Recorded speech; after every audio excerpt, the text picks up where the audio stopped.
සුබ දවසක් වේවා කියලා ප්‍රාර්ථනා කරන සියලු දෙනාටම අපි අද ටික කලුත් වැඩකට සූදානම් වෙලා ඉන්නේ. එතකොට කතරගම රාජ්‍ය සභාව මේ දවස්වල උණුසුම් විලා දිනවා.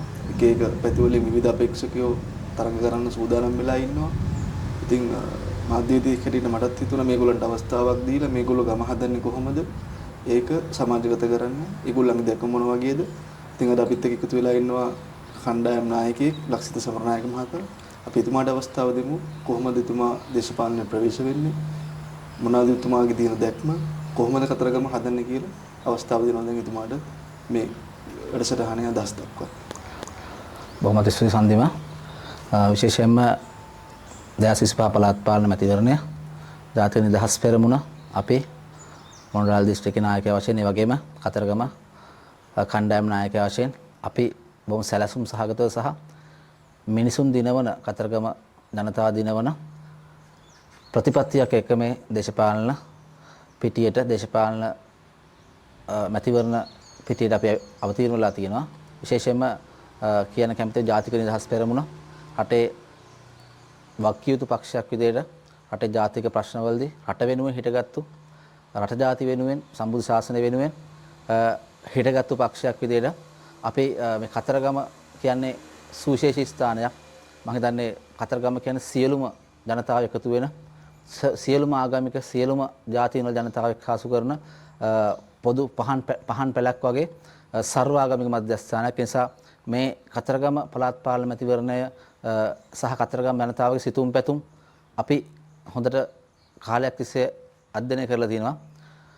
ඒ නිසා අපි ඒ මත ගොඩනැගෙමින් අපේ දේශපාලන ව්‍යාපාරය දේශපාලන සටන මෙහෙවන්න සූදානම්. ඔව් දැනට මට දැනගන්න ප්‍රධානම කාරණා කීපයක් මේ වෙනසනේ මම බලාපොරොත්තු වෙනවා. ඒ තමයි කතරගම හදන්න ඔබතුමාලා මොනවද හඳුනගෙන තියෙන ගැටලු?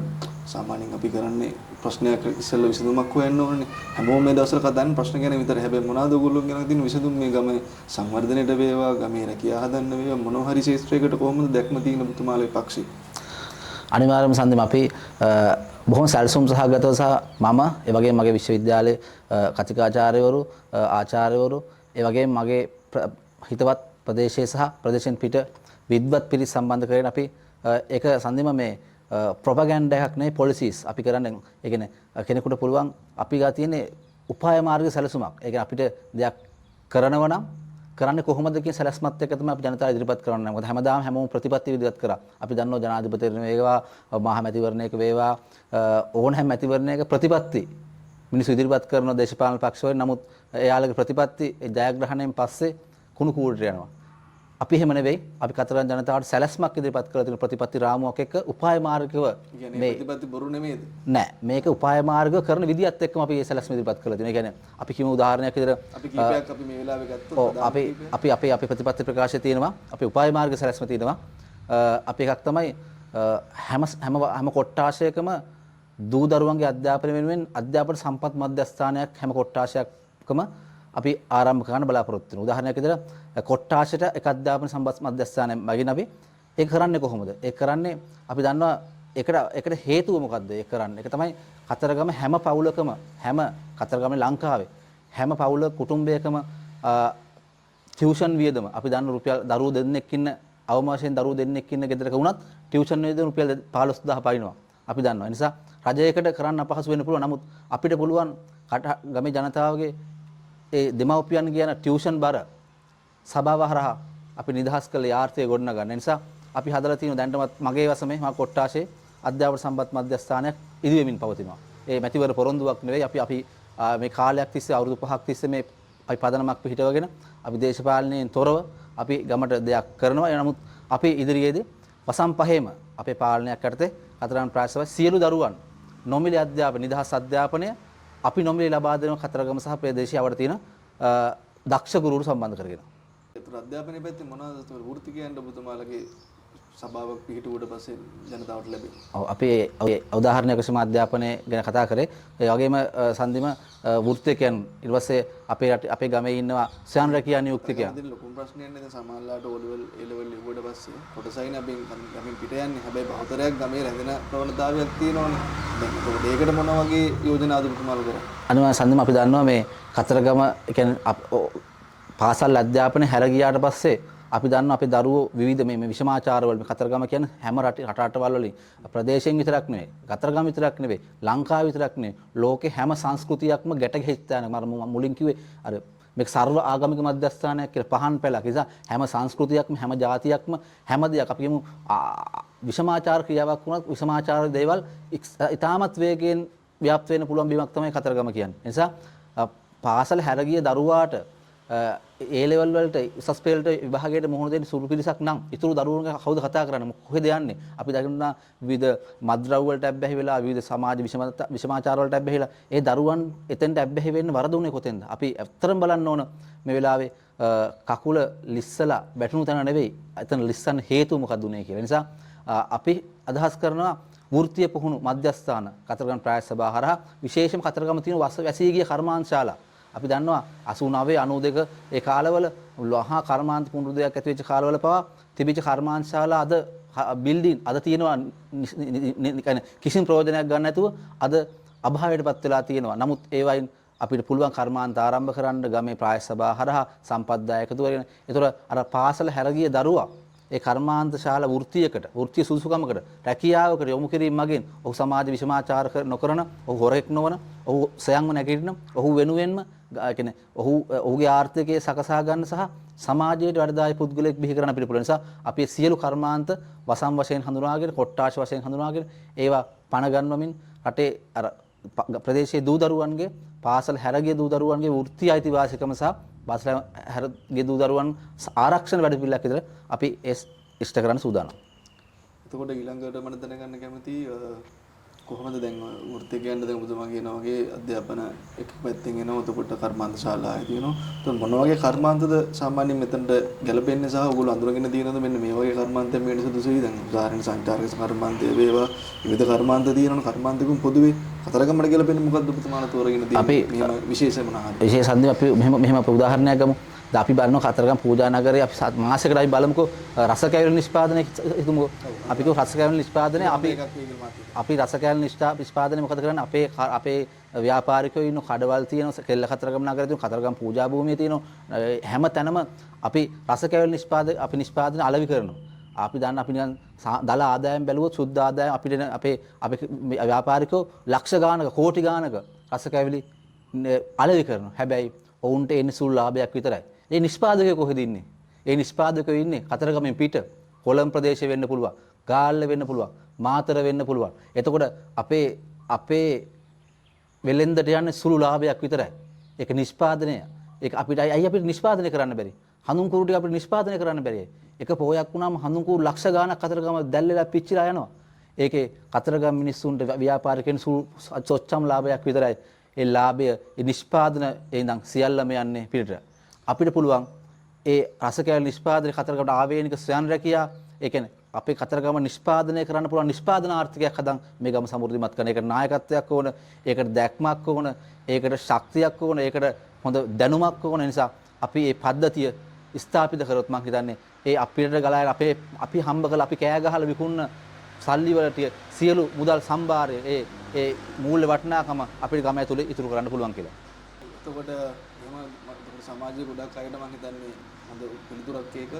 ඒක කතරගමේ වෘත්තිකයන් තුමා ඉන්නේ සම්පූර්ණ වගේ ව්‍යාපාර වන්දනා වෙන මෙතුමුතුන් සේවා සපයන්න පුළුවන් විදිහට මම හිතන්නේ තුමා එහෙම දැසක් තමයි ප්‍රකාශ කරන්නේ. එතකොට ඒ සේවා ටික කතරගම ප්‍රදේශයෙන්ම ලබා ගන්න පුළුවන් විදිහට නිෂ්පාදනය කරන්න එතුමාලගේ ප්‍රතිශබාවක් යටතේ කරනවා. එතකොට මම්මාවත් ගැන මොනවද ඔබතුමාලා කොහොමද මන්නාවත් තෝරගන්නේ? දැන් සමාජලට තියෙන චෝදනාවක් තමයි මේ ඡන්දදී දුන්නට පස්සේ ආයි මන්ත්‍රීගේ කොට්ටාසේ ගෙදරට යන පාර විතරයි හදාගන්නේ කියලා. දැන් ඒ වගේ දේවල් ඔබතුමාලා කොහොමද කල්පනාකරණය කරන්න හිතාගෙන ඉන්නේ? ඇත්තටම සන්දිව මේ කතරගම කියන්නේ වසම් 5යි කොට්ටාශ 7ක පුංචි ගමක්. එතකොට අපි දැක්ක ගම සංවර්ධනය කරනවා. අපේ ගමට සම්පත් තියෙනවා. මම හිතන්නේ කතරගම මිනිස්සු තරම් සල්ලි සාක්කුවේ දාගෙන බඩගිනින જાතියක් මම හිතන්නේ මේ ලංකාවේ ඉන්නවා කියලා. මොකද අපිට දේවාලේ අපි දකුණු නිර්මිතුමා දැන් දේවාලේ නගරේ සංවර්ධනය කරනවා. කිරිවිහෙර නායක හාමුදුරුවෝ, එතකොට අභිනවාරාමේ නායක හාමුදුරුවෝ, ඒ සියලු දෙනා එකතු වෙලා මේ ගම වෙනුවෙන් ප්‍රාය සභාවත් එකතු වුණා. අපේ කප මහත්තුරු ඉන්නවා. දේවාලේ සම්පත් තියෙන ධනය තියෙන පුද්ගලයෝ ඉන්නවා. ඒ කියන්නේ ධනපතියෝ ඉන්නවා. ඒ කියන්නේ ඒ සියල්ල අපි එකතු වුණොත් ඇත්තටම සන්දින් මම ඔය ප්‍රශ්නෙට උත්තර සපයන්න පුළුවන්. ආණ්ඩුවෙන් එක රුපියලක්වත් වියදම් කරන්නේ නැතුව අපිට මේ ගමේ ග්‍රාමීය යටිතල පහසුකම් සංවර්ධනය කරන්න පුළුවන්. අපි දැක්කා පහුගිය දවස්වල නිලමෙතුමා ගම සංවර්ධනය කරගෙන දියුණු කරගෙන යම්කිසි නගරයේ ලස්සන සැලැස්මක් අනුව ප්‍රාදේශ සභාවේ පරිපාලනයේ දැන් නැති නිසා ඔහු ලස්සන සැලැස්මකට මේ ගමන යනවා. නමුත් අපි දැක්ක කකුලෙන් අදිනවා. අපි දැක්ක ඒ ගමන වළක්වන්න. හැබැයි අපේ පාලනයක් කරත් අපි කවදාකවත් ගම දියුණු කරන්න ගමේ යටිතල පහසුකම් දියුණු කරන්න කිසියම් කෙනෙක් ස්වේච්ඡාවෙන් සංවිධානයක් ස්වේච්ඡා ඉදිරිපත් වෙන අපි වුන්ට අකුල් හෙලන්නේ නැහැ. අපි වුන් එකතු වෙලා සැලැස්මක් හදලා උපාය මාර්ගිකව ඒ ක්‍රියාත්මක කරන්න කොහොමද කියලා බලලා වැඩපිළිවෙලක් හදලා අපි දේවාලයක් සම්බන්ධ කරගෙන සභාව ඒ වගේම කිරිවෙහෙර නායක හාමුදුරුවෝ අබිනවාරාමේ නායක හාමුදුරුවෝ වගේ අපේ කප් මහත්තුරු ටික ඒ අපිට ගන්න බල හැම ශක්තියක්ම මේකට එකතු කරගෙන මම හිතනවා ආණ්ඩුවට බරක් නොවි ගෙනියන්න පුළුවන් ලංකාවේ සුවිශේෂීම පළාත් පාලන ආයතනයක් තමයි කතරගම කියන්නේ. ඒකට අවශ්‍ය අපි කුහක වෙන්න හොඳ නැහැ. අපි ලකුණු දා ගන්න නෙමෙයි මේක අපි මිනිස්සු වෙනුවෙන් වැඩ කරන්න අපිට පෞද්ගලික න්‍යායපත්‍ර නැහැ. අපිට පෞද්ගලිකව නම දා ගන්න ඕනේ නැහැ. නිසා අපිට අවශ්‍ය මේ ගම වෙනුවෙන් නැගිටින්න. නිසා මේ ගමේ හැම පාරක්ම හැම දෙයක්ම බෝක්කුවක්ම හැම යටිතල පහසුවක් අපිට මිනිස්සු වෙනුවෙන් ඒ මිනිස්සුගේ අවශ්‍යතාව වෙනුවෙන් කිසිම කියන්නේ බෙදීමකින් තොරව අර മന്ത്രിවරගේ පාර හැදුවා මේ മന്ത്രിවරගේ පාර ගෙදරට යන පාර හැදුවා ලොකුතුණක් තමයි ඊට පස්සේ එහෙම හදාගෙන එනකොට කොමිස් ගෙහුවා කියන්නේ එහෙම නෙවෙයි ඔව් ඒකට සිස්ටම් එකක් ඒකට තියෙනවද ඒකට විනිවිදභාවයක් තියෙන්නේ දැන් මේ වෙලාවේ වැඩ කරන එක නෙමෙයි වැඩ කරන කෙනා හොරෙක් කරන උත්සාහයක් නේ තියෙන්නේ අපි දැක්ක අපිට ඒකට ඔබතුමාලගේ කියන්නේ අතරම දැන් මේ වෙලාවේ කරන්න ඕන වැඩ කරන කෙනා හොරකන්ට අහු නොවී ඉන්න වෙන පුරුදු වෙන්න වෙලා තියෙනවා ඒකට මොකද්ද ඔබතුමාල කොහොමද දැක්මක් සම්දෙම ඒක කියන්නේ මිනිස්සුන්ගේ ආකල්පමය වෙනසක් ඇති කරන ප්‍රශ්නයක් තියෙනවා උදාහරණයක් හදන්නකෝ හොරා ඒක නඩුවකුත් නැහැ ඔව් අහුවෙච්ච දෙයක්වත් නැහැ මේ හොරා ඒක සම්දෙම අපි සමාජ සේවකයෝ විදිහට සහ දේශපාලඥයෝ විදිහට බුදුහාමුදුරු අටලෝ දහම කියලා දෙයක් තියෙනවනේ අපි මේ හැමදාම අපි කීර්තිය බලාපොරොත්තු වෙන හොඳ නැහැ අපි හැමදාම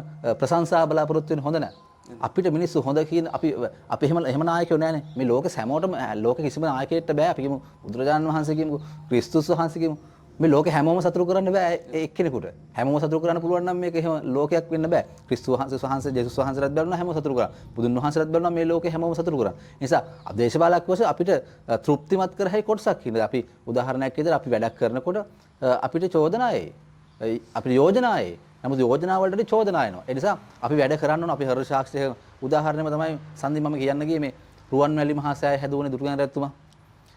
රුවන්වැලි මහා සෑය අදටත් මිනිස්සුන්ට දන ගහගෙන බැඳගෙන ඉන්න පුළුවන් ද අවුරුදු දහස් ගණක් ගිහිලා තියෙනවා. අබේගිරිය තියෙනවා. මිනිසවැටිය තියෙනවා. කලාවැව තියෙනවා. හැබැයි අපේ ඊයේ පෙරේද පත් වෙච්ච පාලකයෙක් හදපු කොන්ක්‍රීට් දාපු කාපට් කරපු පාර අවුරුදු 5ක් යන කලින් කඩයි යනවා. අවුරුදු 5ක් යන කලින් විනාශ වෙනවා. එතකොට වෙනස මොකද්ද වෙන්නේ? එතකොට එදා නායකයෝ එදා නායකයෝ වැඩේට පහකින් හැදුව කඩලා යනවා. ඔව් එදා නායකයෝ රට ගැන හිතුවා. බඩ ගැන හිතුවේ නැහැ රට ගැන හිතුවා. ඒ නිසා තමයි රුවන්වැලි සෑය අදටත් තියෙන අවුරුදු 10 ගණනක් ගිහිල්ලා. මිරිසවැටි කලාවේව දැන් ඉන්න මන්ත්‍රීගෙට ඕක එකක් දුන්නා. අදටත් තියෙන්නේ. හරිද? ඒ නිසා මේ අපි හදන්න ආකල්පමය මිනිහෙක්. මෙතන ප්‍රාදේශ සභාවේ සභාපති වේවා മന്ത്രിවරු වේවා තමන්ගේ නෙවෙයි තමන්ට ලැබෙන කොමිස් මුදලක් ලැබෙනවා නම් නීත්‍යානුකූල වශයෙන් හරි ලැබෙනවා නම් ඒකත් පරිත්‍යාග කරලා තව අඩි 10ක් හරි මේ පාරක් හදන්න පුළුවන් නිහතමානී අව්‍යාජ අවංක මිනිහෙක් හදන්න ඕන සම්දිම. ඒ නිසා ඒක මේ නීති පොතෙන් බෑ. ඒක අපිට ලිය කිවිල්ලකින් බෑ, ලියුමකින් බෑ. ඒක හදවතින් ඉන්න ඕන දෙයක්. ඒ නිසා අපි නායකයෝ බිහි කරන්න ඕනේ එහෙම. ඒ නිසා රුවන්වැලි සෑය අදටත් තියෙන්නේ ඒ රජවරු රට ගැන හිතපු නිසා. ඒ නිසා අද අපේ පාර කාපට් කරපු පාර අවුරුදු 5න් කැඩලා තියෙන්නේ. බෝක්කුව කඩන් ගිහිලා තියෙන්නේ. එක වතුර පාරට බෝක්කුව ගලවගෙන යන්නේ. ඒ නිසා පාලන් ටික කඩන් වැටෙන්නේ. අපේ නායකයෝ ප්‍රාදේශීය නායකයෝ ඉඳන් ඉහළකේ නායකයෙක් දක්වා තමන්ගේ බඩ ගැන හිතුවා, රට ගැන හිතුවේ නැහැ. ඒ නිසා අපි ආකල්පමය සංවර්ධනයක් අපි ගාව පාසල් අධ්‍යාපන පද්ධතිය නම් ආකල්පයේ වෙනස් මිනිහෙක් හැදුවොත් තමයි සම්දිම අපේ ගම සහ රට හදන්න පුළුවන්. ගම දැන් ඔය කියන සංචාරක දැන් කතරගම ගත්තාම බොහෝ විදේශීය සංචාරක පැමිණෙන ස්ථානය. එතකොට සංචාරක ශේෂයෙන් මුතුමාල මොනවද ගන්න හිතාගෙන ඉන්න ක්‍රියාමාර්ග සහ මේකේ දැන් ටුවරිසම් එක සංවර්ධනය කරන්න ටුවරිසම් ප්‍රොමෝට් කරන්න මොනවද හිතාගෙන ඉන්නේ. ඒක ඩිජිටල් කරණයත් එක්ක අනිවාර්යයෙන්ම යන්න වෙනවා. ඒතර ඒ සමාන දෙනුමක් එකට අවශ්‍ය වෙනවා. ඒතකොට ඒක කොහොමද සහාය ලබා ගන්න ඔබතුමා හොඳ කතාවක් කිව්වා. දේවාලයේ සම්බන්ධ සම්පත් ටිකක් දින නායක හාමුදුරු ප්‍රදේශින් මේගොල්ලෝ සම්බන්ධ කරගෙන මේ වැඩ කටයුතු කරනවා කියන එක මම හිතන්නේ ඒක ඉතාම හොඳ ලක්ෂණයක්. එතකොට ඔබතුමායි මම අහපු මේ ප්‍රශ්නෙට කොහොමද කියන්නේ ටුවරිසම් එක හදන්නේ මේකේ කොහොමද නැදියත් වෙන්නේ දැන් මොකද ප්‍රධානව දැන් මේ හැමෝම දන්නේ නැති තමයි යාලා පැත්තේ තියෙන ඒකෝ ටුවරිසම් කියන ප්‍රදේශය. ඒක සෑහෙන මුදල් ප්‍රමාණයක් එතන ගැවසෙනවා ඒ සම්බන්ධ ව්‍යාපාර හැදෙනවා. හැබැයි ඒක ප්‍රොමෝට් වෙලා නැහැ හරියට. එතකොට ඒකට ඔබතුමාලා මොන වගේ ක්‍රියාමාර්ගයක්ද ඔබතුමාලගේ සභාවක් යටතේ කරන්න හිතන්නේ? සඳම අපි මේ සංචාරක ව්‍යාපාරික කතරගම කියන තැනට ආවේනික සංචාරක ව්‍යාපාර දිවෙනම සන්දිම මේ රත්නපුර පාරෙන් ගියොත් කොළඹට මේ ගාලු පාරෙන් ගියොත් අපි දැක්කනේ මේ කොරෝනා දවස්වල කොවිඩ් දවස්වල අපි පාරේ ගියොත් ලොක්ඩවුන්ලා සංචරණ සීමා පනවලා අපි දැක්ක අර උඩ වලේ පැත්තේ අලියෙක්ට කන්න පළතුරු කෑල්ලක්වත් තිබුණේ නැහැ. එතකොට බඩ ඉරුම් කරලා කුණ ගන්න මිනිස්සයා දූරියන් ගෙඩිය කුණ ගන්න මිනිස්සයා රත්නපුරේ මිනිහෙට පා බඩට වැදුන එක සංචාරක ව්‍යාපාරික. අපි දැක්ක කතරගම කියන අපි හිතන්න නරකයි කතරගම සංචාරක නගරයක් වෙන එක බලපාන කතරගමට විතරයි කියලා. නෑ. ওই කතරගමට එන පාරේ හැම මිනිස්සෙක්ම ජීවත් වෙන කතරගම දෙවියෝ නිසා. කතරගම මිනිස්සු විතරක් නෙවෙයි. හැම මිනිහෙක්ම පාරේ දියුල් ගෙඩියක් තියලා මොණ්ඩර පිලක් විකුණලා පූජවට්ටියක් වේවා පළතුරු ටිකක් වේවා. ඒ නිසා අපේ සංචාරක ව්‍යාපාර අපි දකින්න ඕන එතන දුර ඉඳන්. හැබැයි සම්දිම අකාරුණිකත්වය කියන්නේ මේ අද වෙනකම් අපේ කතරගම මිනිස්සුන්ට හැමදාම හම්බුනේ කාසි ටික විතරයි. කොළ ටික හම්බුනේ මේ කතරගම පිට සල්ලිකාරයට සහ ධනවතාට සහ මේ ධනවත් ආයෝජකයාට සහ මහා පරිමාණ ව්‍යාපාරිකයට තමයි මොණ්ඩ කොළ ටික හම්බුනේ. ඒක අපි වෙනස් කරන්න ඕන සම්දිම මොකක්ද දන්නවද? සංචාරක ව්‍යාපාරේ ඔයා කියන ඉකෝ ටුවරිසම් මොකද සංකල්පයක් ලෝකෙ දැන් පිළිගන්න කන්සෙප්ට් එකක්. එතකොට අපි මොකද්ද කරලා තියෙන්නේ? අපේ ඉකෝ ටුවරිසම් ගැන කතා කරනකොට අපේ මිනිස්සු මොකද කරන්නේ? අපේ කතරගම මිනිස්සුන්ට වෙලා තියෙන දුප්පත්කම නිසා තමන්ගේ ඉස්සරහට ටික විකුණලා විදේශි පිට කෙනෙකුට කොළඹ මුදලාලි කෙනෙකුට විකුණලා ඔහු යනවා ඉඩම පිටිපස්සට. ඊට පස්සේ ඔහුට තියෙන්නේ අලියොන්ගින් තර්ජන අලි මිනිස් ගැටුම්. හරිද? උන්ට ලයිට් නැහැ. ඊට වතුර ගන්න බෑ. එතකොට මොකද වෙලා තියෙන්නේ? අපි අපේ හොඳ සම්පත්තික ව්‍යාපාරිකයන්ට කොල්ල කන්න දීලා අපේ මිනිස්සු මොකද කරන්නේ? දියුල් ගෙඩියක් විකුණගෙන මොණ්ඩර පිලක් විකුණගෙන ඒ වගේ පුංචි සිල්ලර කාසි ටික විතර අපේ මිනිස්සු අතර එන්නේ. ඒ නිසා අපි නීතියක් ගේන ඕන ප්‍රායස සභාහරහා පනතක් සම්මත කරන්න ඕන සම්දිම මේ ගමේ සම්පත් ගමේ මිනිස්සු අතර සංචාරක ව්‍යාපාරයේ වේවා සියලු දේවල් ගමේ මිනිස්සු අතර බෙදී යන පනතක් අපි සභාවේ සම්මත කරන්න බලාපොරොත්තු වෙනවා. ඒතර ඒ සංචාරක ව්‍යාපාරයේ ආදායම අපේ මිනිස්සුන් අතට එන. අපේ මිනිස්සු මලක් විකුණලා පොල් තෙල් ටිකක් විකුණලා පහන් ටිකක් විකුණලා නෙවෙයි. මේ රටේ ඉකෝ ටුවරිසම් කියන සංකල්පෙම ගමේ හැම ගෙදරකම පුළුවන් නම් සන්දිම අපිට ගෙවල් 10කට එකක් අපි අඳුරගෙන එක ගමකට එක ගෙදරක් අඳුරගෙන අපිට ඉකෝ ටුවරිසම් සංකල්පෙ බිහි කරන්න. ඒ පවුලට දැනුම ලබා දීලා අවශ්‍ය බැංකු පහසුකමක් ලබා දීලා අවශ්‍ය අපි කියමුකෝ අපි උදාහරණයක් අපි යාලේ දුවන සංචාරක ව්‍යාපාර දුවන යාලේ අපේ සංචාරකයන්ට සත්තු පේන අපි කියමුකෝ සෆාරි ජීප් රථ හිමියක් ඉන්නවා කියලා. ඇයි ඔහුට බැරි ඔහුගේ ගෙදර සංචාරක කර්මාන්ත ඉකෝ ටුවරිසම් කරන ගයක් කරන්න? පුළුවන්. හැබැයි ඔහුට ශක්තිය නැහැ, ධනය නැහැ, ඔහුට අවශ්‍ය පසුබිම ආර්ථිකය නැහැ. ඇයි සභාවෙන් බැරි? ඇයි බැංකුවක් සම්බන්ධ කරලා දෙන්න බැරි ඔහුට? ඇයි ඔහුට ලෝන් එකක් දීලා ග්‍රේස් පීරියඩ් එකක් දෙන්න බැරි? ඒ පුළුවන් දේවල්. ඒවා සභාවක් ඇතුළේ කරන්න පුළුවන් දේවල්, පරිපාලනයක් ඇතුළේ කරන්න පුළුවන්. නමුත් ඒක නොකරන්න හේතු වෙන සම්දිම අපේ දේශපාලඥයා කියන කෙනා හැමදාම හදන්නේ තමන්ගේ පිටිපස්සේ හදන තමන්ගේ පිටිපස්සෙන් එන මිනිසෙක් මිසක් තමන් අභිභාය යන මිනිසෙක් හැදුවේ නැහැ. මොකද ටකරන් කොලේ ඉල්ලගන්න තමන්ගේ පස්සෙන් එන්න ඕන, টয়ලට් පෝච්චි ඉල්ලගන්න තමන්ගේ පස්සෙන් එන්න ඕන. එතකොට වැසිකිලි වලට අවශ්‍ය ගැඩොල් ටික ඉල්ලගන්න, පස් ටික ඉල්ලගන්න තමන්ගේ පස්සේන අනුගාමිකයෙක් හැදුව මිසක් තමන්ට නායකයෙක් හැදුවේ නැහැ, ගමට නායකයෙක් හැදුවේ නැහැ පාලකයෝ. ඒ නිසා තමයි ඒ අකාරුණිකත්ව නිසා තමයි හැමදාම මිනිස්සු අපේ පස්සේ ටකරන් කොලේ ඉල්ලගෙන එන හැමදේම ඉල්ලගෙන මිනිහෙක්. අපි හැම මිනිහෙක් නෙවෙයි. අපි මාළුවෙක් නෙවෙයි මිනිස්සුන්ට දෙන්න ඕන. බිලි පිත්තක් දෙන්න ඕන. මාළු අල්ලගෙන කන්න සම්දිම. මොකද එහෙම වුණොත් තමයි ගමක් හැදෙන යපුම් මානසිකත්වයේ මිනිහෙක්ට එහා තමන්ගේ ශ්‍රමය, තමන්ගේ දැනුම, තමන්ගේ හැකියාව කැප කරලා දෙයක් කරන්න පුළුවන්, ගමට දෙයක් කරන්න පුළුවන් මිනිහෙක් හදන එක තමයි අපේ සංකල්ප වෙන්නේ. මට දැනගන්න පුළුවන් ඔබතුමා සාමාන්‍ය මේ ගැන අධ්‍යයනයක් කරලා ඇති. කතරගම ප්‍රාදේශීය සභාවේ සාමාන්‍යයෙන් වාර්ෂික ආදායම කොපමණ මුදලක් විතර වෙනවද කියලා මිනිස්සුන්ට දැනගන්න දෙන්න. ඔබතුමා දන්න විදිහට.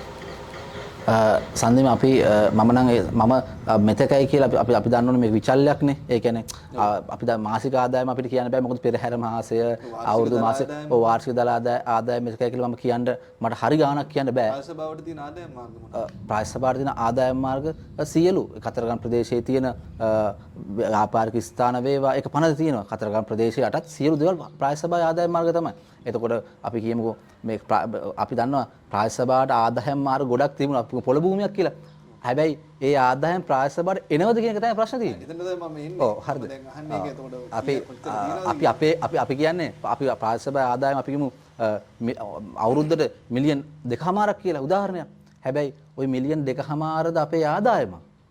සහ අපිට ඒක ඇත්තටම ආදායමේ අපි ආදායම සභාව හරහා නෙවෙයි වෙන තැනක සම්පත් ගලා යනවද? අපි එන ආදායම තව අපි ආදායම එන මාර්ග අපි අතහැරලා තියෙනවද? ඇයි අපි ආදායම එන මාර්ග වලට ඔඩිට් විගණනයක් කරලා නැත්තේ? ඒතර ඒ ආදායම එන මාර්ග වැඩුණා සභාවේ ආදායම වැඩුණාම ඒ ආදායමේ මිනිස්සුන්ට සම්පත් ගලා යන ප්‍රමාණය වැඩි වෙනවා. හැබැයි හරි අභ්‍යන්තර විගණනයක් තුලින් අද වෙනකන් සන්දිම මේ සභාවේ ආදායම හොඳ ප්‍රශ්නයක් ඇහුවේ ගණනය කරලා නැහැ. දැන ගැනීම බඳින් ඔතුමාට ඉල්ලන්න පුළුවන් නේ විස්තර අනිවාර්යයෙන්. ඉල්ලලා තියෙනවද? මම පෞද්ගලිකව එහෙම ඉල්ලලා නැහැ. නමුත් අපි බලාපොරොත්තු වෙනවා. අපි සන්දිම අපි සභාවේ මන්ත්‍රී ධූරයක් කරද්ද අද වෙනකන් දරපු නැති දේශපාලඥයෙක් ඒ නිසා ඒ දේශපාලන නායක නිසා අපි ඉදිරියට බලාපොරොත්තු වෙනවා. අර අපි නිර්මතුමා අපිට මතකයි නිර්මතුමා ඒ තනතුරු දරලා පළවෙනි සතියේ මොකද කරේ? අභ්‍යන්තර විගණනයක් කරා. ඒ අපිට එළිය ඉඳන් සම්දිම ගන්න තොරතුරු අපි තොරතුරු දැනගන්න පනත වේවා අපි එළිය ඉඳන් ගන්න තොරතුරු අපිට ඒක වාර්තාවක්නේ. හැබැයි අපිට බලය අරගෙන ඇතුළට ගියාට පස්සේ අතීත වාර්තා සහ අපේ දක්ෂතාවයෙන් අපි කරන ශක්්‍යතා අධ්‍යයනයන් තුළින් අපිට මේක වෙනස අර නිර්මිතුමාල් කරා වගේ අතීත වාර්තා බැලුවා. නමුත් ඊට වඩා ලොකු ආදායමක් තියෙනවා. ලොකු දෙයක් කරන්න පුළුවන්. පන්සල් විතරක් නෙවෙයි පිළිකාරෝහල් හදන්න පුළුවන්, වාට්ටු සංකීර්ණ හදන්න පුළුවන්, මංමාවත් හදන්න පුළුවන්. හැබැයි ඉතිහාසයේ කවදාවත් නොකරපු දේවල් කරන්න පුළුවන්. මම හිත කතරගම ප්‍රාය සභාවටත් එහෙම දේවල් කරන්න පුළුවන් දක්ෂ නායකයෙක් ඉන්න ඕන. හීනයක් කතරගම මිනිස්සුන්ගේ හීන වෙනුවෙන් පෙනී සිටින නායකයෙක් ඉන්නවා. තමන්ගේ පෞද්ගලික හීන නෙවෙයි, නමුත් පෞද්ගලික බලාපොරොත්තු නෙවෙයි. මිනිස්සුන්ගේ හීන වෙනුවෙන් පාට දෙන්න පුළුවන්, හීන වලට පණ දෙන්න පුළුවන් නායකයෙක් ඉන්න ඕන. එහෙම නායකයෙක් කවර හෝ පක්ෂයෙන් මේ දේශපාලන වේදිකාවේ සම්දිම අපි කිසි කෙනෙක්ට මඩ ගහන්න, කිසි කෙනෙක්ට චෝදනා කරන්න. අපි කියන්නේ ප්‍රතිපත්තියක්. අපි ප්‍රතිපත්ති ගරුක දේශපාලනයකට කැමති. අපි කියන්නේ උපාය මාර්ග සැලැස්ම. අපි කියන්නේ මතවාදීව හැපෙන්න දෙන්න ඕන කෙනෙක්. කතා කරන්න අපිත් එක්ක. යෝජනා කරන්න. අපිට කිසි කෙනෙක් පෞද්ගලිකත්වයට මඩ ගහලා කිසි කෙනෙක්ට නිගා කරලා අපි ඔක්කොම මේ අපේක්ෂකව බර ගන්න ලොකු සංඛ්‍යාවක් කණ්ඩායම් 7ක් මගේ එක්සත් ජාතිපක්ෂයට නාමය ලැබුණා.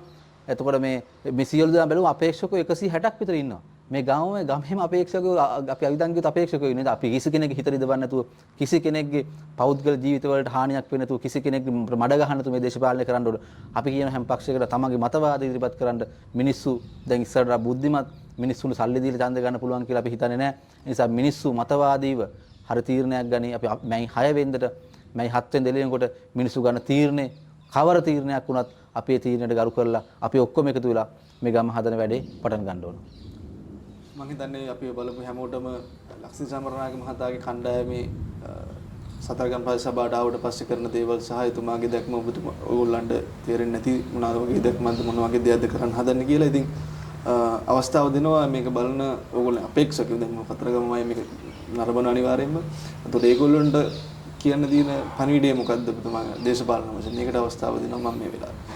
ඇත්තටම මම කියන්න ඕන මම කතරගම ප්‍රදේශයේ ඉපදිලා මේ ඉස්කෝලේ කතරගම ඉස්කෝලේ ගිහිල්ලා ප්‍රධාන ශිෂ්‍යනායක වෙලා කිරිවෙහෙර දහම් පාසලේ ගිහිල්ලා ප්‍රධාන ශිෂ්‍යනායක වෙලා කතරගමෙන් බිහි කරපු පළවෙනි යෝන් පාර්ලිමේන්තු මන්ත්‍රීවරයෙක් වුණා මම. මට ඒක වාසනාව ලැබුණා.